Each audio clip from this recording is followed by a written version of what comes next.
Halo adik-adik semuanya, selamat pagi, selamat tahun baru 2021 dan salam sehat buat semuanya ya. Tanpa terasa tahun 2020 semester 1 telah berlalu begitu saja ya. Namun pandemi masih belum berakhir, jumlah kasus COVID semakin banyak. Oleh karena itu, adik-adik harus ikut serta ya dalam membantu mengurangi penyebaran COVID-19 yang ada di negara kita ini, yaitu dengan cara melakukan 5M. Nah, apa saja itu 5M? Nah, 5M itu terdiri atas yang pertama memakai masker, yang kedua mencuci tangan, yang ketiga menjaga jarak, yang keempat menjauhi kerumunan, dan yang terakhir mengurangi mobilitas ya. Nah, dengan melakukan hal-hal simpel seperti itu, adik-adik sudah cukup membantu negara kita ini dalam mengurangi penyebaran COVID-19 ya. Nah, di video kali ini materi pertemuan awal kita masih ringan-ringan saja ya, yaitu membahas tentang Pitagoras. Nah, apa itu Pitagoras? Nah, teorema Pitagoras itu berlaku untuk segitiga siku-siku ya. Jadi untuk setiap segitiga siku-siku selalu berlaku luas persegi pada sisi miring suatu segitiga siku-siku. Nah, kita perhatikan segitiga siku-siku yang ada pada gambar ini ya. Nah, ini yang dinamakan dengan segitiga siku-siku. Jadi di hadapan sudut siku-siku, ini di hadapannya ini, inilah yang dinamakan dengan sisi miring. Nah, sekali lagi ya, ini segitiga siku-siku kita fokus dulu. Ya, segitiga siku-siku ini saya buat bisa A, B, C.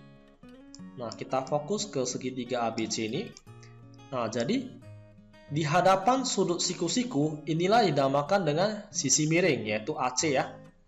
Nah, jadi luas persegi pada sisi miring.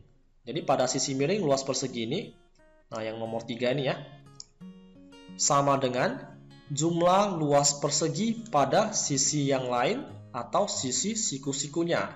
Nah, inilah yang dinamakan dengan sisi siku-siku, yaitu BC ya, ini BC sisi siku-siku, dan AB ini yang dinamakan dengan sisi siku-siku suatu segitiga ya. Nah, teori ini yang dinamakan dengan teorema Pitagoras. Nah, jadi luas persegi ya, luas persegi pada sisi miring sama dengan jumlah luas persegi pada sisi yang lain atau sisi siku-sikunya, yaitu yang pertama dan yang kedua ya, pertama dan kedua ya. Jadi luas ketiga sama dengan luas pertama tambah luas kedua. Nah, kita perhatikan luas persegi pada nomor 3 nih. Ini sisinya 5 cm ya. Jadi luas persegi rumusnya kan sisi kali sisi ya.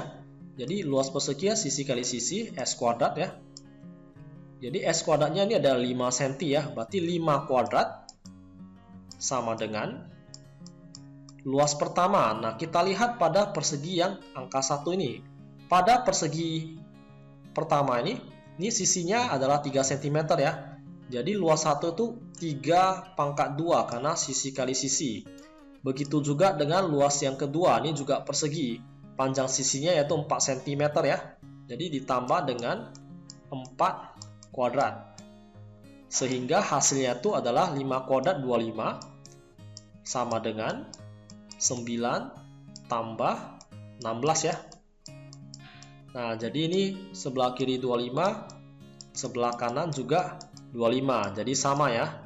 Jadi teorema Pitagoras itu adalah menunjukkan bahwa luas persegi pada sisi miring ya, ini hipotenusa ini sama dengan jumlah luas persegi pada sisi-sisi yang lain ya, sisi siku-sikunya ya, yaitu yang pertama dan yang kedua ya.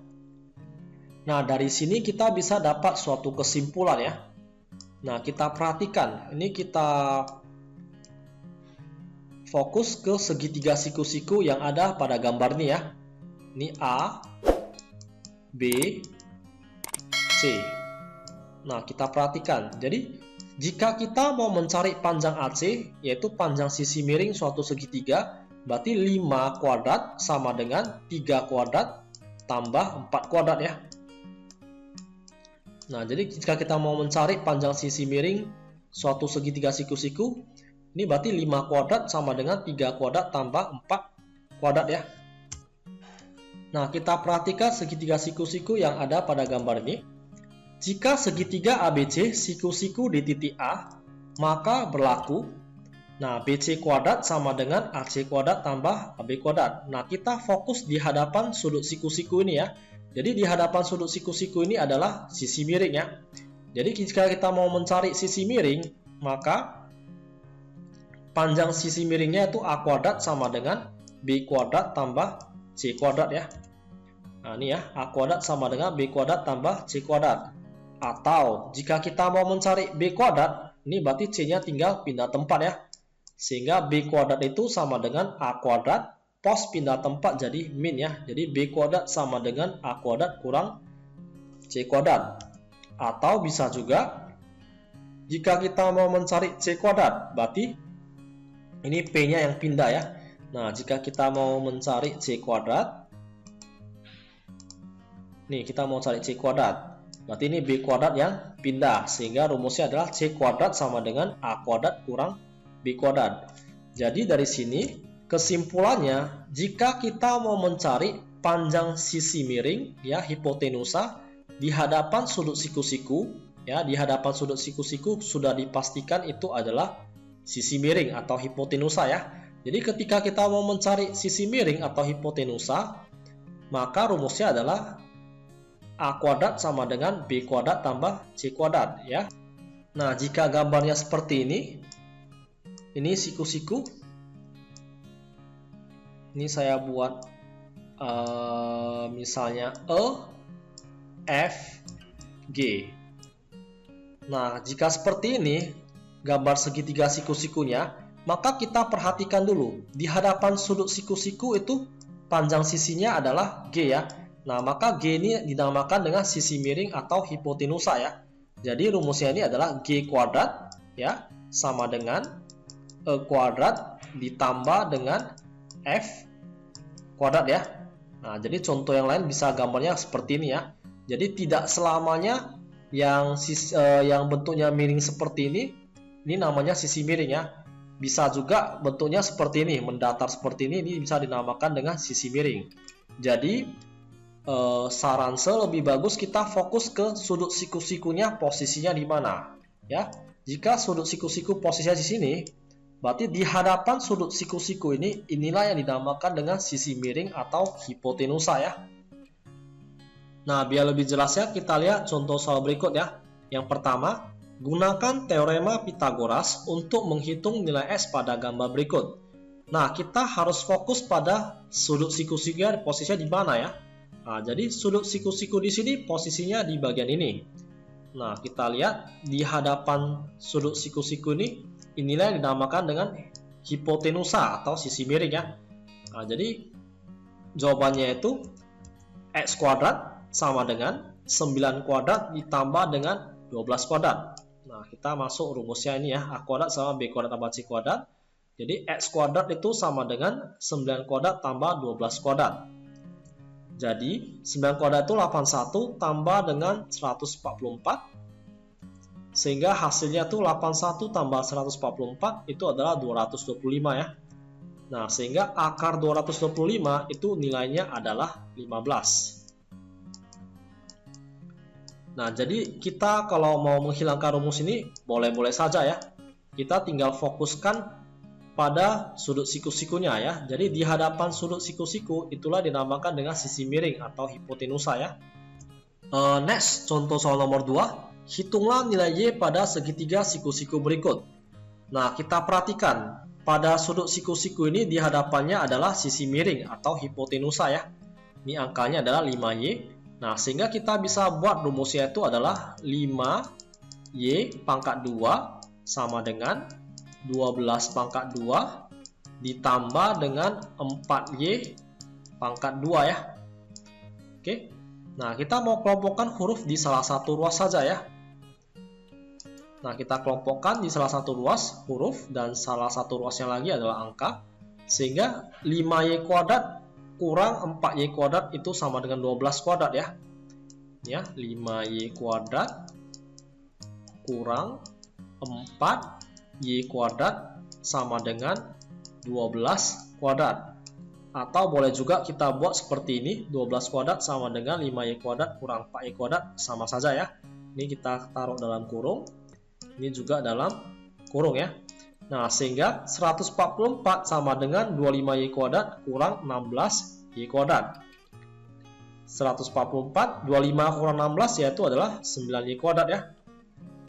Jadi Y kuadrat itu sama dengan 144 bagi 9, hasilnya ada 16. Dan akar 16 yaitu adalah 4 ya.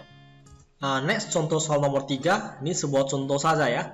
Layar sebuah televisi berukuran lebar 24 inci dan tingginya 7 inci. Nah, jadi contoh gambarnya sketsa kasar seperti ini ya. Nah, lebarnya 24 inci dan tingginya adalah 7 inci. Oke. Hitunglah panjang diagonal layar televisi tersebut. Oke. Nah, jadi perhitungannya itu adalah ini diagonal kita misalkan dengan X ya. Nah, jadi kita buat diagonal seperti ini. Nah, kita misalkan ini adalah X ya. Jadi 24 kuadrat tambah 7 kuadrat itu hasilnya adalah X kuadrat ya. Nah, kita fokus ke segitiga siku-siku. Jadi siku-sikunya di bagian ini ya. Jadi di hadapan siku-siku itulah yang dinamakan dengan sisi miring atau hipotenusa ya. Nah, jadi sisi miringnya itu adalah X kuadrat sama dengan 7 kuadrat tambah 24 kuadrat ya. Nah, jadi X kuadrat sama dengan 49 tambah 576. Dan hasilnya adalah 625. Jadi X-nya itu diagonalnya itu adalah 25 inci ya. Oke, contoh soal berikutnya. Pada gambar di bawah ini, ya, segitiga PQR merupakan segitiga sama sisi dengan panjang sisi 16 cm. Jadi segitiga PQR ini adalah segitiga sama sisi ya. Jadi semuanya ini adalah sama panjang ya. 16 cm. Tentukanlah panjang RS. Nah, ini adalah garis tinggi dari segitiga sama sisi ini ya. Otomatis ini PS dan QS ini panjangnya pasti sama ya. 8 cm, ini juga 8 cm. Nah, sehingga kita mau mencari tinggi ya, atau panjang RS ini ya. Jadi kalau di-cut, ini R, yang ini adalah S, yang ini adalah P. Nah, siku-sikunya di bagian sini ya. Jadi ketika kita mau mencari RS, nah kita perhatikan dulu. Di hadapan sudut siku-siku ini adalah hipotenusa ya, adalah PR ya, sisi miringnya ya. Nah, kita mau mencari panjang RS. Jika sisi yang dicari bukan hipotenusa, maka rumusnya adalah kurang ya. Jadi RS kuadrat ya, RS kuadrat itu sama dengan PR kuadrat dikurang dengan PS kuadrat ya, PS kuadrat ya. Jadi pangkat 2 nih kita pindah tempat, jadinya adalah RS sama dengan akar PR kuadrat dikurang dengan PS kuadrat. Nah, kita perhatikan PR-nya itu panjangnya berapa cm? 16 ya. Nah, kita masukinlah di sini 16, berarti 16 kuadrat dikurang dengan PS-nya yaitu adalah 8 cm, berarti 8 kuadrat. Sehingga RS itu sama dengan akar 256 dikurang dengan 64 ya. Hasilnya itu adalah akar 192. Nah, caranya gimana supaya bisa dapat 8 akar 3 ya. Jadi 192 ini kita buat pohon faktornya dulu ya. Jadi 2 kali berapa itu dapatnya adalah 192. Jadi 2 kali 9 itu 18 ya. Jadi sisa 12.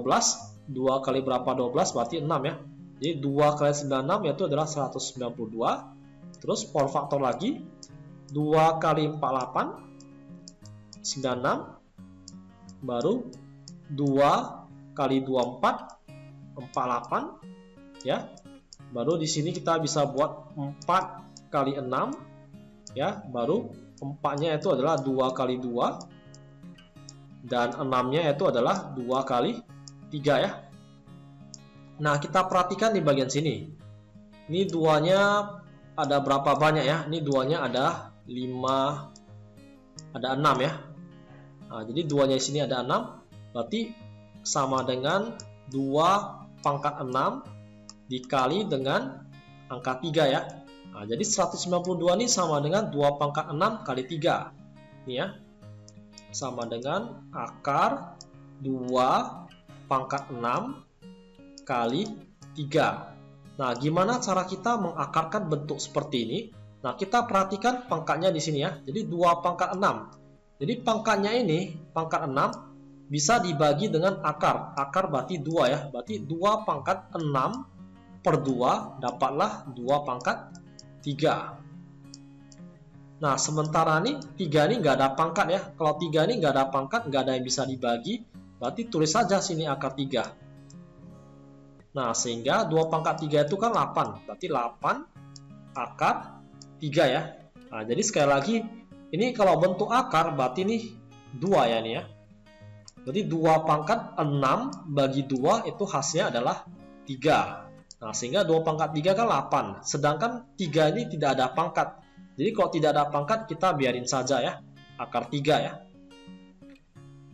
Jadi khusus untuk bentuk seperti ini, yang paling sederhananya itu adalah 8 akar 3 ya. Contoh soal nomor 5. Sebuah segitiga siku-siku mempunyai panjang sisi siku-siku 5 cm dan 12 cm ya. Tentukanlah keliling segitiga tersebut. Nah, kita buat dulu. Ini sisi siku-sikunya. Maksudnya ini adalah bukan sisi miring ya. Jadi di hadapan sudut siku-siku ini kan sisi miring atau hipotenusa. Nah, yang sementara dikasih tahu itu adalah 5 cm dan 12 cm itu adalah panjang sisi siku-siku ya, bukan panjang hipotenusa ya. Jadi di sini buat 12, di sini 5, yang ini sisi miring kita misalkan adalah X ya. Nah, tentukanlah keliling segitiga tersebut. Nah, untuk menghitung keliling suatu segitiga, maka ini tinggal tambahkan saja ya. Jadi 12 tambah 5 tambah X. Sementara nilai S-nya ini kita belum cari ya. Jadi kita harus cari terlebih dahulu nilai S-nya ini berapa ya. Jadi X kuadrat sama dengan 12 kuadrat tambah 5 kuadrat. Ini pangkat 2 bisa buat jadi akar ya. Nah, sehingga akar 144 ditambah dengan 25 ya. Sehingga dapatnya adalah akar 169. Akar 169 nilainya adalah 13 ya. Jadi X-nya kita udah dapat 13 cm. Nah, lalu kita akan lebih mudah untuk mencari keliling suatu segitiga ya. Ini kita tinggal tambahkan saja ya. Jadi 12 tambah 13 tambah 5 itu hasilnya adalah 30 cm ya. Oke, sekian untuk video kali ini. Supaya lebih memahami konsep tentang Pitagoras, silakan kerjakan tugas berikut dan jangan lupa memberikan jawaban akhir di kolom komentar ataupun pertanyaan jika ada yang kurang jelas. Akhir kata, saya ucapkan terima kasih, tetap semangat dalam belajar, stay healthy, and see you again.